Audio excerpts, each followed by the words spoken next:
Santificação. Capítulo 1. A verdadeira e a falsa teoria comparadas. A santificação exposta nas Sagradas Escrituras tem que ver com o ser todo, as partes espiritual, física e moral. Eis a verdadeira ideia sobre a consagração perfeita. Paulo ora para que a igreja em Tessalônica possa gozar esta grande bênção. E o mesmo Deus de paz vos santifique em tudo, e todo o vosso espírito e alma e corpo sejam plenamente conservados e irrepreensíveis para a vinda de nosso Senhor Jesus Cristo. 1 Tessalonicenses 5:23. Há no mundo religioso uma teoria de santificação que em si mesma é falsa e perigosa em sua influência. Em muitos casos, aqueles que professam santificação não possuem a genuína. Sua santificação consiste em um culto por palavras e em teoria. Aqueles que estão realmente buscando o perfeito caráter cristão jamais condescenderão com o pensamento de que estão sem pecado. Sua vida pode ser irrepreensível, podem estar vivendo como representantes da verdade que aceitaram. Porém, quanto mais consagram a mente para se demorar no caráter de Cristo e mais se aproximam de sua divina imagem, tanto mais claramente discernirão sua imaculada perfeição e mais profundamente sentirão seus próprios defeitos. Quando pessoas alegam que estão santificadas, dão suficiente evidência de estar bem longe de serem santas. Deixam de ver sua própria fraqueza e desamparo. Olham para si mesmas como refletindo a imagem de Cristo, porque não têm verdadeiro conhecimento dele. Quanto maior a distância entre elas e seu Salvador, tanto mais justas se parecem aos próprios olhos. Quando, com penitente e humilde confiança, meditamos em Jesus, a quem nossos pecados traspassaram, podemos aprender a andar em suas pisadas. Contemplando-o, tornamo-nos mudados em sua divina semelhança. E quando esta obra se operar em nós, não pretenderemos ter nenhuma justiça em nós mesmos, mas exaltaremos a Jesus Cristo, ao passo que nosso enfraquecido coração confia em seus méritos. Condenada à justiça própria. Nosso Salvador sempre condenou a justiça própria. Ele ensinou a seus discípulos que o mais elevado tipo de religião é aquele que se manifesta de maneira calma e modesta. Aconselhou-os a executarem suas obras de caridade sem estardalhaço, não por ostentação, nem para serem louvados e honrados pelos homens, mas para a glória de Deus, esperando recompensa na vida futura.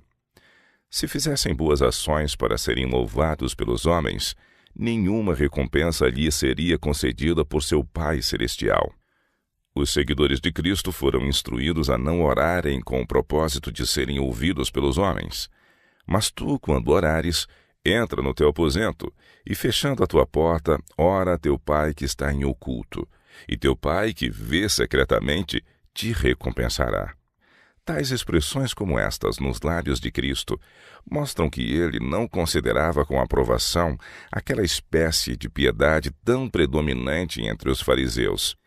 Seus ensinos no monte mostram que os atos de benevolência assumem uma nobre forma, e as ações de adoração religiosa espalham muito preciosa fragrância quando praticadas de maneira despretensiosa em penitência e humildade. O motivo puro santifica o ato. A verdadeira santificação é uma inteira conformidade com a vontade de Deus. Pensamentos e sentimentos de rebelião são vencidos, e a voz de Jesus suscita uma nova vida que penetra todo o ser. Aqueles que são verdadeiramente santificados não arvorarão sua própria opinião como uma norma do bem ou do mal. Não são fanáticos, nem de justiça própria, mas ciosos de si, sempre tementes, com medo de que, havendo-lhes faltado uma promessa, tenham ficado aquém do cumprimento das condições sobre que se baseiam as promessas. A substituição da razão pelo sentimento. Muitos dos que professam santificação ignoram inteiramente a obra de graça sobre o coração. Quando provados, descobre-se serem semelhantes ao fariseu justo aos próprios olhos. Não admitirão nenhuma contestação, põem de lado a razão e o juízo e confiam completamente em seus sentimentos, baseando suas pretensões à santificação nas emoções que em algum tempo experimentaram. São teimosos e perversos em incutir suas tenazes pretensões de santidade, proferindo muitas palavras, mas não produzindo nenhum fruto precioso como prova.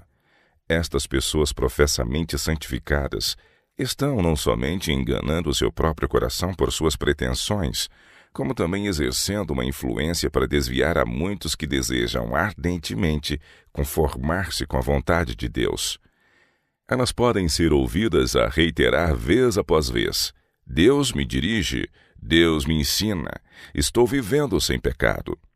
Muitos dos que chegam em contato com este espírito encontram um escuro, misterioso quê ao qual não podem compreender. Mas é isso que é inteiramente diferente de Cristo, o único verdadeiro padrão. A santificação bíblica não consiste em forte emoção. Eis onde muitos são levados ao erro. Fazem do sentimento o seu critério. Quando se sentem elevados ou felizes, julgam-se santificados. Sentimentos de felicidade ou a ausência de gozo não é evidência de que a pessoa esteja ou não santificada. Não existe tal coisa como seja santificação instantânea. A verdadeira santificação é obra diária, continuando por tanto tempo quanto dure a vida. Aqueles que estão batalhando contra tentações diárias, vencendo as próprias tendências pecaminosas e buscando santidade do coração e da vida, não fazem nenhuma jactanciosa proclamação de santidade. Eles são famintos e sedentos de justiça. O pecado parece-lhes excessivamente pecaminoso. Existem os que se consideram santos e fazem profissão da verdade, como fazem seus irmãos, de modo que se torna difícil fazer distinção entre eles. Mas a diferença existe, não obstante. O testemunho daqueles que se jactam de tão exaltar a experiência fará que o suave Espírito de Cristo se afaste de uma reunião e deixará uma arrefecedora influência sobre os presentes, ao passo que, se eles estivessem realmente vivendo sem pecado, sua própria presença traria santos anjos à assembleia e suas palavras seriam deveras como maçãs de ouro em salvas de prata. O tempo probante. No verão, ao olharmos para as árvores de distante floresta, todas vestidas de um lindo manto verde, não podemos distinguir as árvores sempre verdes das outras. Mas quando se aproxima o inverno e o rei gelo as envolve com seu gélido abraço, despojando as outras árvores de sua bela folhagem, as sempre verdes são prontamente discernidas. Assim será com todos os que andam em humildade, desconfiados de si mesmo, mas apegados, trementes à mão de Cristo. Enquanto aqueles que confiam em si mesmos e se fiam na perfeição de seu próprio caráter, perdem seu falso manto de justiça, quando submetidos às tempestades da prova, os verdadeiramente justos, que sinceramente amam e temem a Deus, cobrem-se do manto de justiça de Cristo, tanto na prosperidade como na adversidade. Renúncia própria, sacrifício pessoal, benevolência, bondade, amor, paciência, magnanimidade e confiança cristã são os frutos diários produzidos por aqueles que estão verdadeiramente ligados com Deus. Seus atos podem não ser publicados ao mundo, mas eles mesmos estão diariamente lutando contra o mundo e ganhando preciosas vitórias sobre a tentação e o mal. Solenes votos são renovados e mantidos mediante a força ganha por fervente oração e constante vigilância nela. O ardente entusiasta não discerne as lutas destes silenciosos obreiros, mas os olhos daquele que vê os segredos do coração notam e recompensam com aprovação cada esforço feito com renúncia e mansidão. É precioso tempo probante para revelar no caráter o ouro puro do amor e da fé. Quando provas e perplexidades vêm sobre a igreja, então se desenvolvem o zelo firme e as profundas afeições dos verdadeiros seguidores de Cristo. Sentimos-nos tristes quando vemos professos cristãos desviarem-se pela falsa e fascinante teoria de que são perfeitos, porque é muito difícil desenganá-los e levá-los ao caminho reto. Eles procuram tornar lindo e aprazível o exterior, ao passo que o adorno interior, a mansidão e humildade de Cristo, lhes está faltando. O tempo de prova virá a todos, quando as esperanças de muitos que por anos se sentiram seguros serão vistas como estando sem fundamento, quando em novas posições, sob circunstâncias variáveis, alguns que pareciam ser colunas na casa de Deus se revelarão apenas como madeira carcomida debaixo da pintura e verniz. Mas os humildes de coração, que diariamente sentiram a importância de firmar seu coração na rocha eterna, permanecerão inabaláveis no meio das tempestades de provações, porque não se confiaram a si mesmos. O fundamento de Deus fica firme, tendo este selo: o Senhor conhece os que são seus. Produção natural de frutos. Aqueles que se dão ao trabalho de chamar a atenção para suas boas obras, constantemente falando de seu estado sem pecado e esforçando-se por salientar suas consecuções religiosas, com isto apenas estão enganando seu próprio coração. Um homem sadio que está em condições de atender às vocações da vida e que dia após dia se dedica ao seu trabalho com espírito alegre e uma saudável corrente de sangue em suas veias, não chama a atenção de todos aqueles a que encontra para a sanidade de seu corpo. Saúde e vigor são as condições naturais de sua vida e, portanto, ele raramente se lembra de que está no gozo de tão rico dom. Assim se dá com um homem verdadeiramente justo. Ele anda inconsciente de sua bondade e piedade. O princípio religioso tornou-se o motivo de sua vida e conduta, e é-lhe tão natural produzir frutos do Espírito como para a figueira produzir figos ou a roseira carregar-se de rosas. Sua natureza está tão integramente imbuída do amor de Deus e ao próximo, que faz as obras de Cristo com espírito voluntário. Todos os que entram na esfera de sua influência percebem a beleza e fragrância de sua vida cristã, ao passo que ele próprio está inconsciente desta, visto estar ela em harmonia com seus hábitos e inclinações. Ele ora pedindo luz divina e ama o andar nessa luz. É sua comida e bebida fazer a vontade de seu Pai Celestial. Sua vida está escondida com Cristo em Deus. Contudo, não se jacta disto, nem parece ter disto consciência. Deus sorri para os humildes e meigos que seguem de perto as pisadas do Mestre. Os anjos são atraídos a eles e apreciam demorar-se ao seu redor.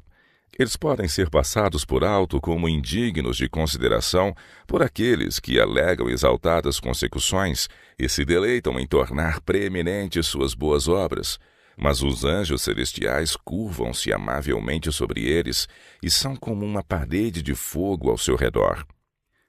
Porque Cristo foi rejeitado. Nosso Salvador era a luz do mundo, mas o mundo não o conheceu. Ele estava constantemente empenhado em obras de misericórdia, derramando luz sobre o caminho de todos.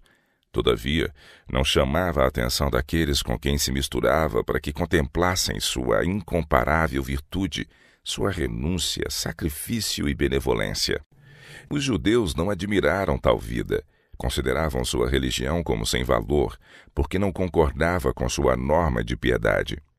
Julgaram que Cristo não era religioso em espírito ou caráter, porque a religião deles consistia em exibições, orações públicas e em fazer obras de caridade por ostentação. Trombeteavam suas boas ações, como fazem aqueles que arrogam a si a santificação. Queriam que todos compreendessem que eles estavam sem pecado. Mas a vida toda de Cristo estava em contraste direto com isto. Ele não buscava nem ganho nem honra.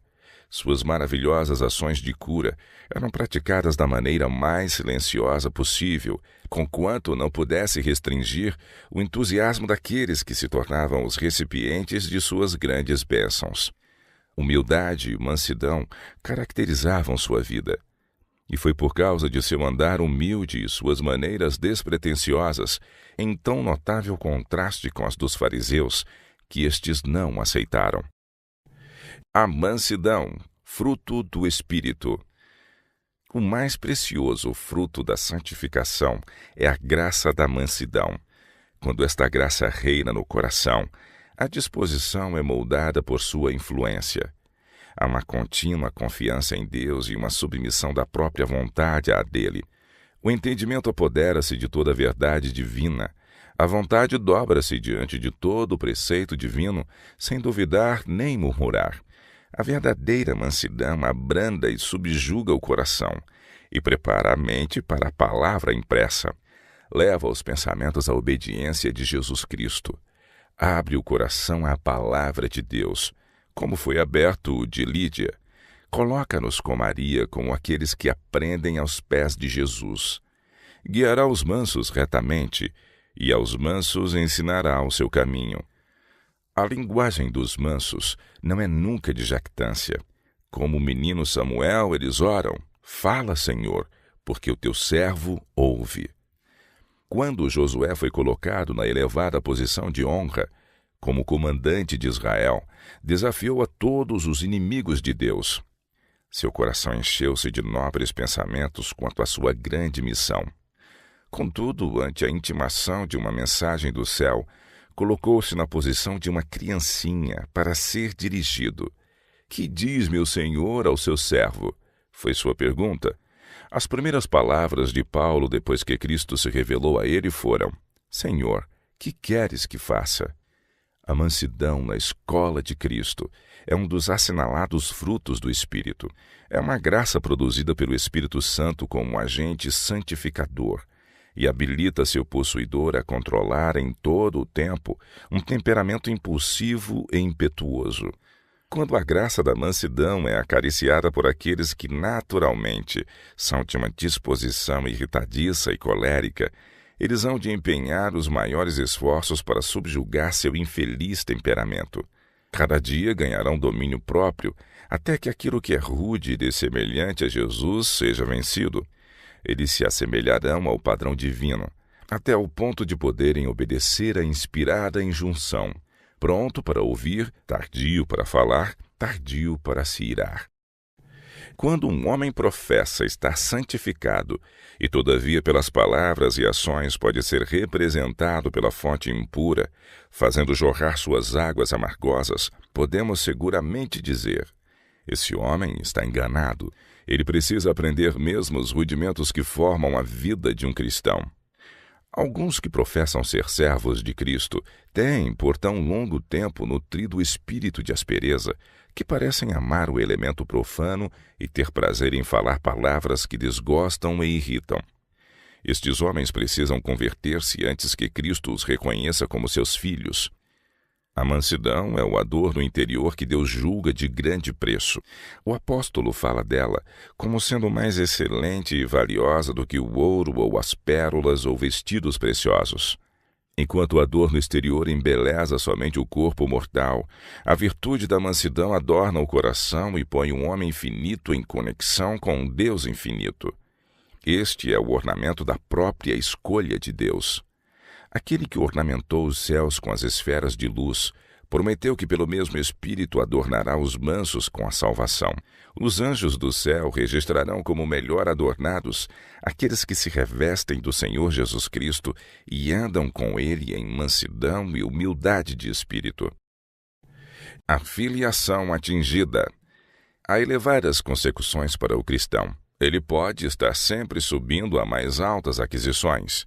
João tinha uma elevada concepção do privilégio do cristão.